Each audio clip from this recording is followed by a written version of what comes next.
తాకట్లో ఉన్న బంగారాన్ని విడిపించి ఆ రోజున మార్కెట్ ధర కట్టి మిగిలిన డబ్బును మీకు అందిస్తుంది కొమ్మూరి గోల్డ్.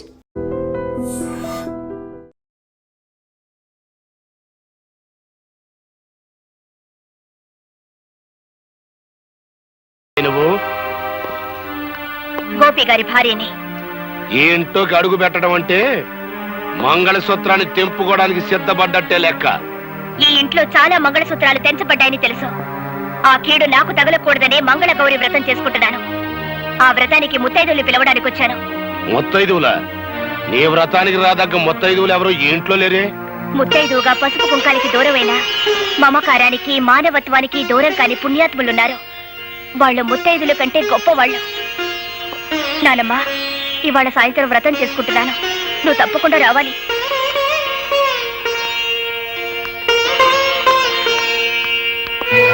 అమ్మా, నువ్వు ఈ వ్రతానికి వెళ్తలేదు. వెళ్ళావు, కూతురుతో పాటు నా కన్న తల్లి కూడా చచ్చిపోయిందనుకోవాల్సి వస్తుంది.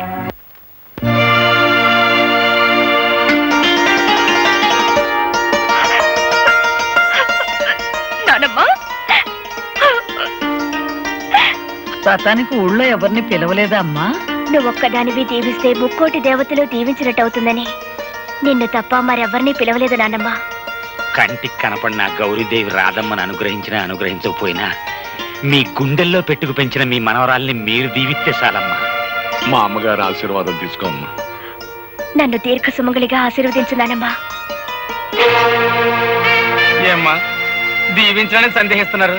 మీ మనవరాలు పసుపు కుంకాలతో పచ్చగా ఉండటం మీకు ఇష్టం లేదమ్మా? నా మనసుకైతే ఆ కోరిక ఉంది, కానీ నా దీవెనకి ఆ శక్తి లేదు బాబు. నానమ్మా, ఎందుకు లేదమ్మా? మా గోపి ఆవేశంతో కట్టిన తాళిని రాధమ్మ అజ్ఞానంతో తీసివేయబోయినప్పుడు మీరు అడ్డుకుని ఆపారు.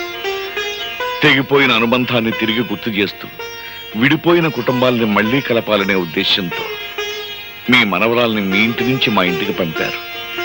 ఇంతటి మహత్కార్యం చేయగలిగిన మీకు మీరు నిలబెట్టిన తాళిని కాపాడే శక్తే మీకు లేదంటారా? తల్లి తండ్రి లేని గోపి అబ్బాయిని మీరు దిక్కు మొక్కు లేకుండా వదిలేయటం వల్ల ఆ కర్ణుడు అనుభవించినంత దౌర్భాగ్యాన్ని మా గోపి అబ్బాయి కూడా అనుభవిస్తున్నాడమ్మా. అవునమ్మా, మీ కొడుకు మీ అల్లుణ్ణి నిర్దాక్షిణ్యంగా చంపాడని మీకు తెలుసు.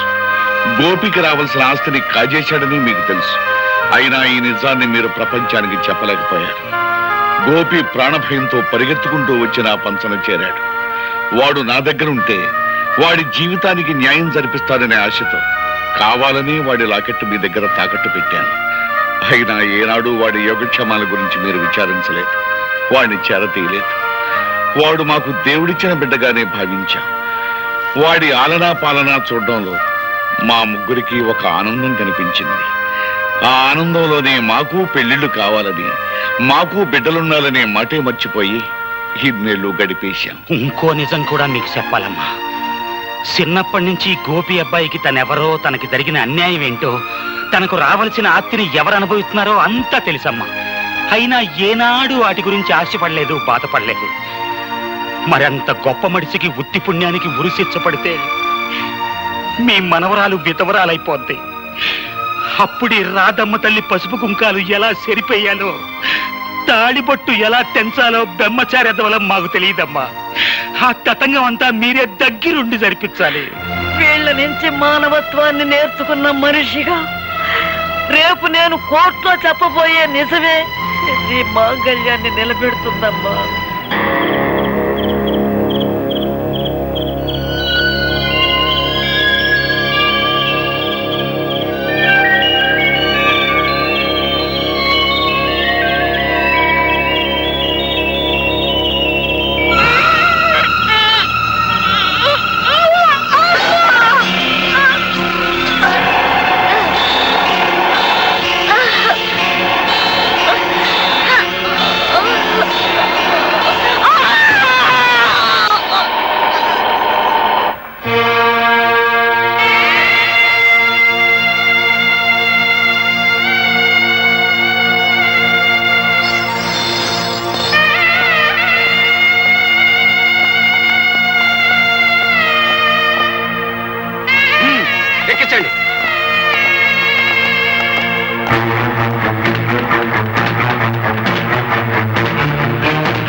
నిలబెట్టలేదా?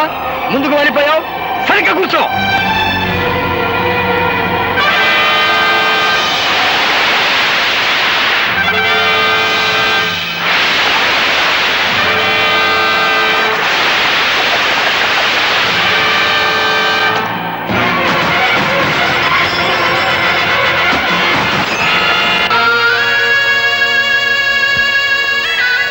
అమ్మా, ఇప్పటికే చాలా ఆలస్యమైపోయింది. మీ నాయనమ్మ గారిని నిజంగా నిండు మనసుతో ప్రేమించిన మనిషి నువ్వు.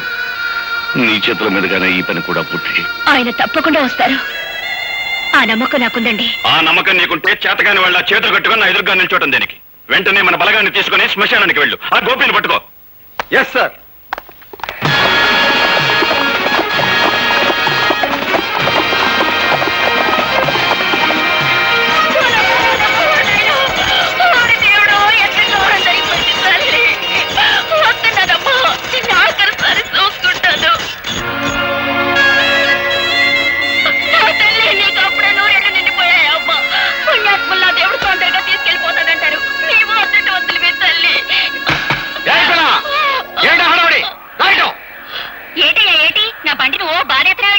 ఏమిటా ఏడుపులో? ఇంతకేమన్నావు? సూర్యచంద్రరావు పంపితే వచ్చాను.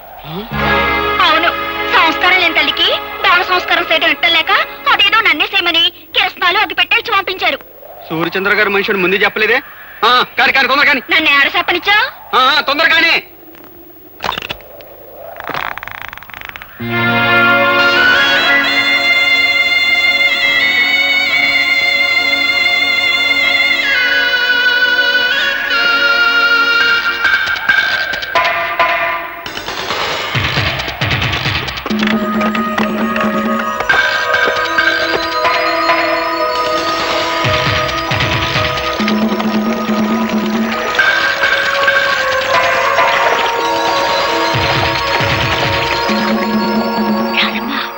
గోపి బాబు ఆ బంట్లో ఉన్నాడు.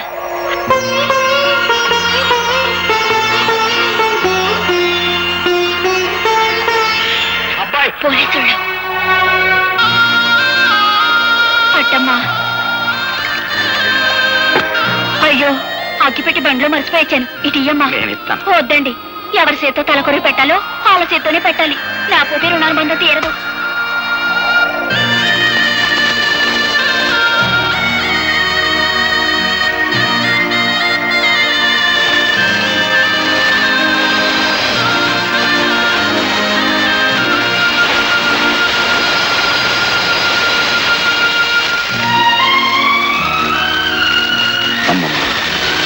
ప్రత్యక్ష సాక్షి పేరుతో నీ చావుకు నేను కారకునయ్యాను.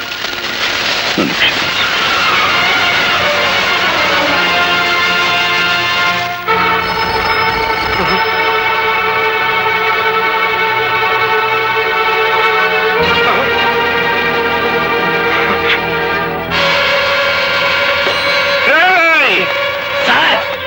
నా ఇంటి చుట్టూ 100 పోలీసులు కాపలా ఉంచుతారని ఆ ఇన్స్పెక్టర్ అశ్రీ గారు చెప్పారా? ఎక్కడ తెచ్చాడు? ఈలోగా మమ్మల్ని ఏర్పాటు చేశాం కదా సార్. ఎవరైనా చంపాలో చెప్పండి. మా అమ్మకి అంత్యక్రియలు జరిపించేశాడంట. నాకు అంత్యక్రియలు జరపడానికి వచ్చేస్తున్నానని ఫోన్ చేశాడు రా గోపిగాడు. వచ్చేస్తారా? నాకు అంత్యక్రియలు జరిపించండి.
శ్రేయ సమయానికి వచ్చేసావు. వస్తున్నా.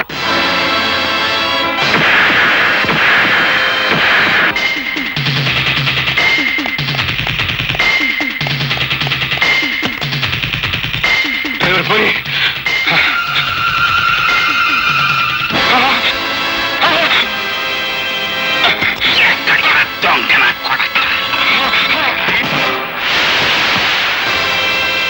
మోసం చెయ్యటం నీకొక్కడికే తెలిసిన విద్య కాదురా. అదే మోసానికి నేను దిగజారితే నీ బతుకు చూస్తుండవు.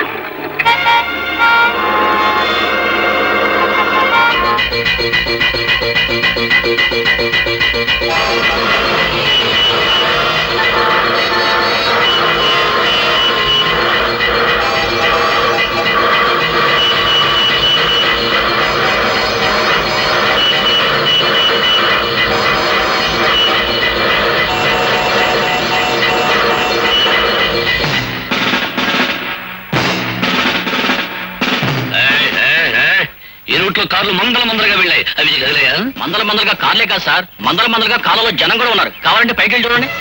కార్లు మందల జనం ఉన్నారు.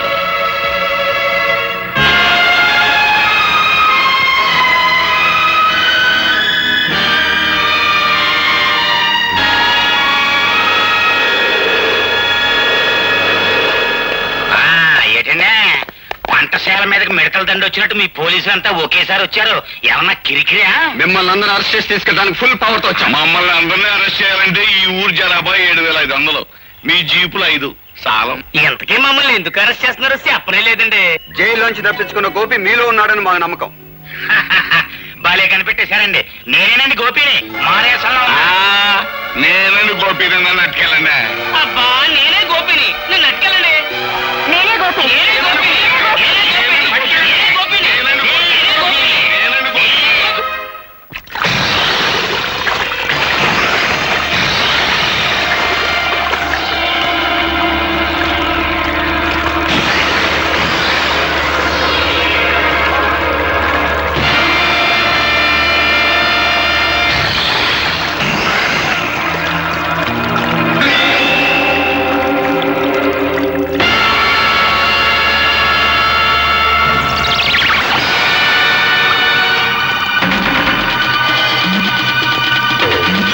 ఇంతవరకు అది కేవలం ఇసుక బస్తా మాత్రమే.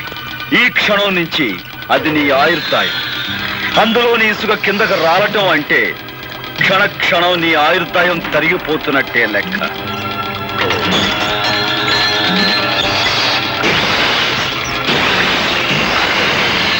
నూరు గొడ్లు తిన్న రాబందు కూడా ఒక్క గాలివానకు చచ్చినట్టు ఎంతో మంది హత్య చేసిన నీ ప్రాణాలు ఇప్పుడు నా గుప్పెట్లో ఉన్నాయి. అమ్మో, ఇసుకంత కాలిపోతుంది. మోసం చేస్తాయేమో బాబాయ్, నా భయం వస్తుంది. నువ్వు ఇక్కడి నుంచి ప్రాణాలతో బయటపడాలి అంటే నువ్వు చేసిన నేరాల గురించి నీ నోటితో నువ్వే చెప్పాలి. నన్ను చెప్పక, నన్ను వదిలిపెట్టు. భయం వేసిపోతుంది. అయితే చెప్పు, మా నాన్నను చంపించావు. నేనే, కానీ ఆ పని చేసి చాలా ఏళ్ళు అయిపోయిందిగా. ఇంకా గొడవ వదిలేయి. ఆ గొడవ వదిలేసిన ఇంకా 2 హత్యల గొడవ ఉందిగా. పులిరాజును చంపిందెవరు? ఇసుకంత కాలిపోతుంది. మొత్తం నంచి చేస్తాయి. చెప్పు. బాబోయ్, పులిరాజును చంపిందెవరు? గారి పీక మీద కాలేసి తొక్కి చంపింది నేనే. కానీ అలా తొక్కమని చెప్పింది, నా చేత తొక్కిచ్చింది ఆ ఇన్స్పెక్టర్ రాత్రి. మా అమ్మమ్మని, అదే నీ కన్న తల్లిని. మమ్మల్ని చంపని చెప్పింది, చంపించింది కూడా ఆశ్రయ గడే.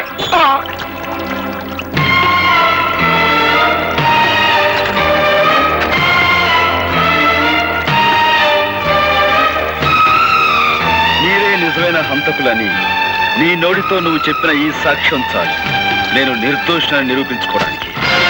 సాక్షికం దొరికిందని సంబరపడిపోక నన్ను నిరికించడానికి నీ తరం కాదు కదా, నీ అమ్మమ్మ తరం కూడా కాదు. This is Assyria.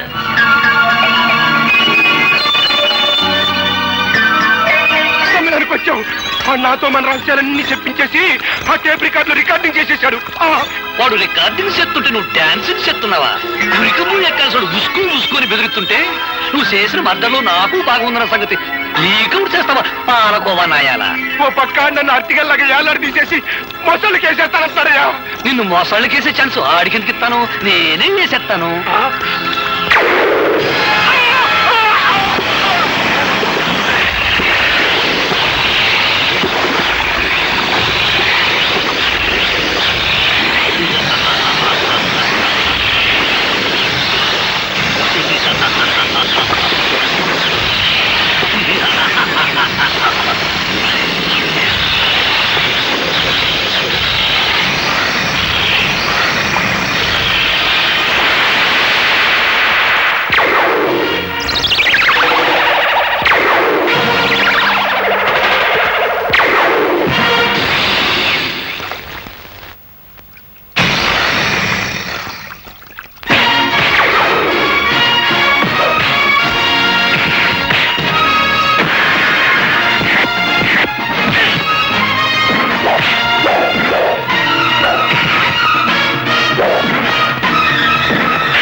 హార్మోనియం పెట్టి నీ దగ్గర నుంచి క్యాసెట్ ఎలా రాబట్టుకోవాలో ఈ ఆవుదాల సరికి బాగా తెలుసురా.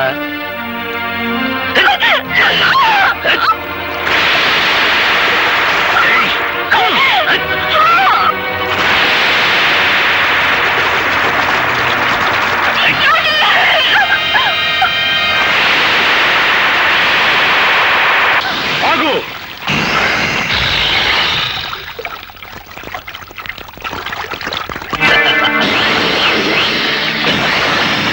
రజును సంపడంలోను నీ అమ్మమ్మను సంపడంలోను నా హ్యాండ్ ఉందని వాడు చెప్పిన మాటన్ని ఈ క్యాసెట్ లో ఉన్నాయని తెగ సంబరపడిపోతున్నావు. ఇదిగో చివరికి ఆ సూర్యచంద్రరావును కూడా నేనే చంపాను. ఇప్పుడు నీ కాడ ఏ సాక్ష్యం లేదు. ఈ మర్డర్ కేసు కూడా నీ మీదే బరాయి చేస్తాను. That is Avudara Asarayya, inspector of police.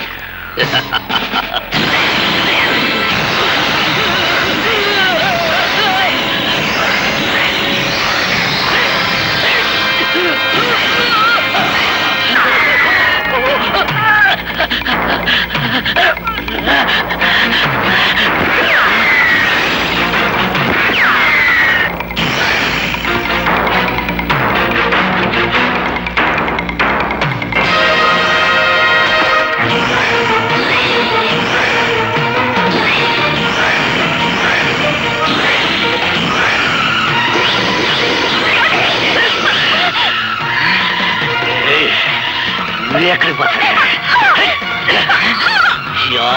అసలు చేసేది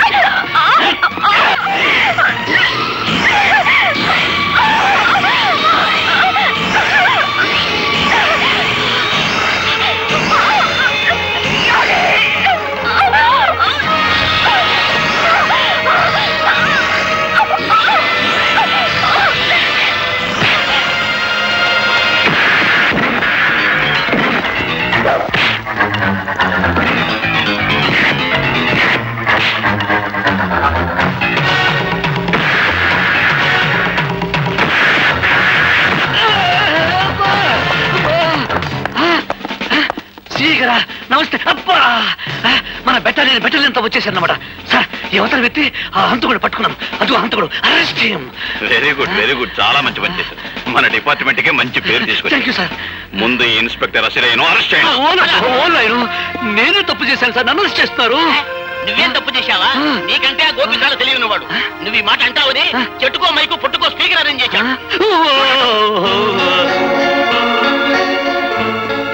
ఖైదీ నంబర్ 786. మిస్టర్ గోపి, ఆ నెంబర్ లోనే ఉందయ్యా ఈ పవిత్రత. ఆనాడు నువ్వు యూనిఫారం విసిరి కొట్టి వెళ్ళినప్పుడు కొంతవరకే అర్థమయ్యావు. ఈనాడు పూర్తిగా అర్థమయ్యావు. You are really great. Thank you sir.